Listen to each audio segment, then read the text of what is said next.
दमाराम मेघवाल अपने परिवार के साथ रहते थे। उनके परिवार में पत्नी कमला देवी के अलावा 5 बेटे थे। उसने अपने 5 बेटों की शादियां कर दी थी। सभी बेटे अपने परिवार के साथ अलग अलग मकान बनवाकर रह रहे थे। दमाराम की बीवी कमला देवी भी कड़क स्वभाव की सास थी। वो अपनी बहुओं को दबाव में रखना चाहती थी।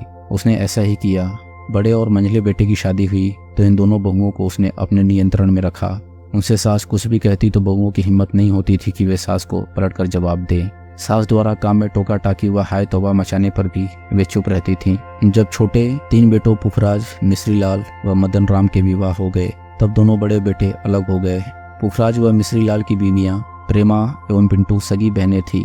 वहीं मदन राम की पत्नी उमा इनकी चचेरी बहन थी। तीनों बहनें एक सगे भाइयों में ब्याही गई थीं। पुखराज, मिश्रीलाल एवं मदन राम राजमिस्त्री का काम करते थे।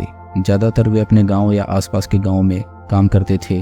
वे सुबह नाश्ता करके अपने काम पर चले जाते और दोपहर में घर आकर खाना खाकर थोड़ा सा आराम करके पुनः काम पर चले जाते थे। दैनिक मजदूरी 700-800 रुपए थी। इससे परिवार का भरण पोषण आराम से हो रहा था। इन तीनों भाइयों के घर आसपास ही थे, जबकि बड़े भाइयों के घर थोड़े दूर थे।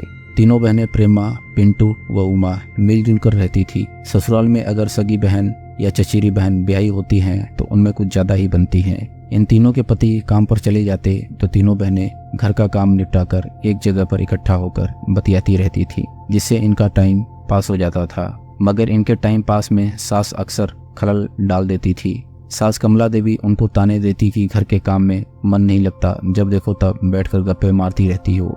जब बहुएं कहती कि घर का सारा काम कर लिया है तो सास उन पर चढ़ दौड़ती। वह उन्हें 10 काम और बता देती कि यह नहीं किया, वो नहीं किया। तीनों बहनों को सास गाली देने लगती तो रुकती ही नहीं थी। वह पूरा घर सिर पर उठा लेती थी। तीनों बहनें परेशान हो जाती, मगर कमला देवी को कोई फर्क नहीं पड़ता था।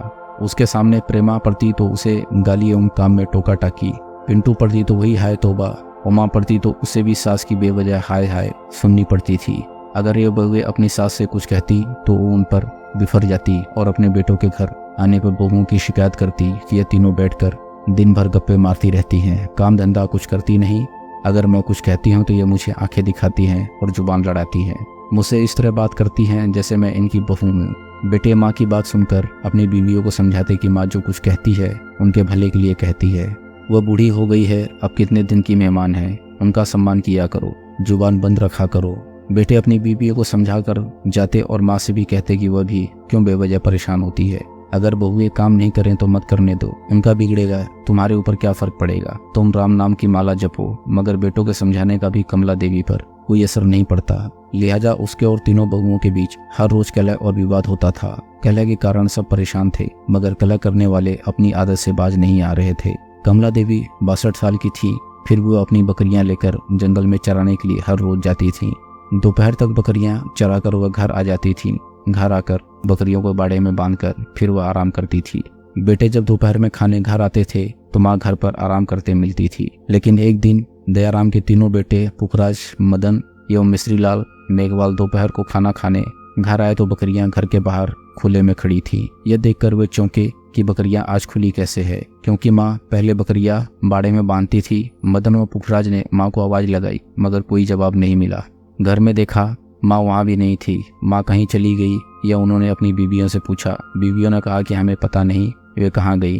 तब मदन पुखराज माँ को देखने घर के बाहर बने कमरे में गए। कमरे में देखते ही उनकी चीख निकल गई। माँ गले में फंदा डालकर छत पर पंखे से लटकी हुई थी। यह नजारा देखकर बेटों के हाथ पैर कांपने लगे। वे रोने लगे। दोपहर में रोने की आवाज सुनकर आस पड़ोस के लोग भी वहां आ गए।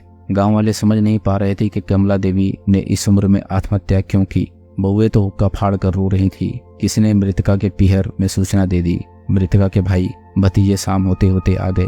पीहर वालों ने जब कमला देवी को पंखे से लटके देखा तो उन्हें लगा कि कमला देवी की हत्या करके 100 फंदे पर लटकाया गया है। मृतका के बेटे और बहुएं यह मानने को तैयार नहीं थे। मृतका के पीहर वालों के संदेह करने का कारण था फंदा पंखे के हुक से न बांधकर पंखे के पाइप से बंधना था। प्लास्टिक का पाइप वजन से पंखे सहित सुसाइड करने की स्थिति में झटका लगने से टूट सकता था, मगर वो टूटा नहीं था। इस पर पीहर वालों ने शक जताया। उन्होंने मृतका की बहुओं प्रेमा, पिंटू, उमा से पूछा तो वे कहती रहीं कि सास ने आत्महत्या की है, जबकि मृतका कमला देवी के भतीजे प्रभु राम ने बताया कि वह जब बुआ कमला से मिलने आया था तब बुआ ने रोते हुए उसे बताया था कि पुखराज की पत्नी प्रेमा उर्फ प्रेमी उसकी हत्या कर सकती है, वह मारने की धमकियां दे रही है। तब भतीजे प्रभुराम ने बुआ को दिलासा दिया कि वह वापस आकर उसके बेटों से बात करेगा।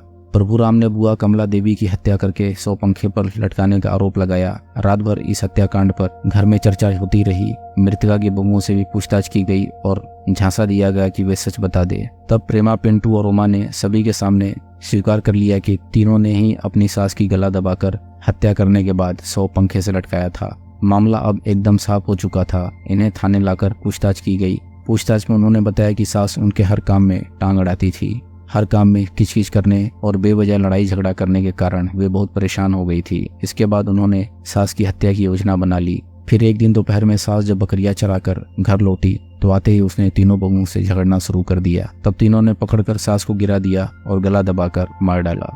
इसके बाद उन्होंने उसके गले में रस्सी का फंदा डालकर उसका शव कमरे में लगे छत के पंखे पर लटका दिया ताकि मामला आत्महत्या का लगे। लेकिन किसी के देख लेने के डर से जल्दबाजी में 100 पंखे के ऊपर लगे हुक से बांधने के बजाय प्लास्टिक वाली पाइप से बांध दी। 100 जमीन को छू रहा था।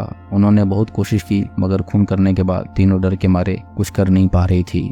इस कारण जब मृतका के पीहर वालों एवं पुलिस ने 100 देखा तो संदेह हो गया था, मगर बगैर किसी सबूत के किसी पर आरोप लगाना भी ठीक नहीं था। ऐसे में पुलिस ने रिपोर्ट दर्ज होने के बाद एवं पोस्टमार्टम रिपोर्ट मिलने तक गुप्त रूप से इस घटना की तहकीकात की। इस जांच में सामने आया कि बहुओं ने सास की हर रोज की किचकिच से परेशान होकर साजिश रचकर हत्या की थी।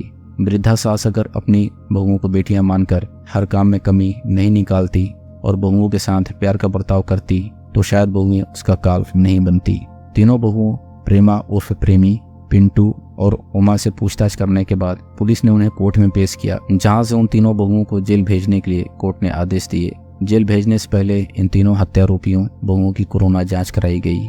अगर कमला देवी अपनी आदत सुधार लेती या फिर उनकी तीनों बहुएं सास की आदत समझकर आवेश में न आती तो उन्हें आज यह दिन नहीं देखना पड़ता। सास की हत्या करने की आरोपी बहुएं सैकड़ों किलोमीटर दूर अजमेर जेल में बंद हैं। इन तीनों के पति और बच्चे अपने हाल पर हैं। समाज में घर परिवार की इज्जत गई सो अलग। कलह के कारण पूरा परिवार बिखर चुका था। गलत राह पकड़ने से पहले एक बार सोच ले तो कभी परिवार नहीं बिखरेगा, वरना ग्रह क्लेश में ऐसा ही होता है। दोस्तों, अगर आपको कहानी पसंद आ रही हो तो वीडियो को लाइक करें और चैनल को सब्सक्राइब करें। हम ऐसी मजेदार कहानियां आपके लिए लाते रहेंगे।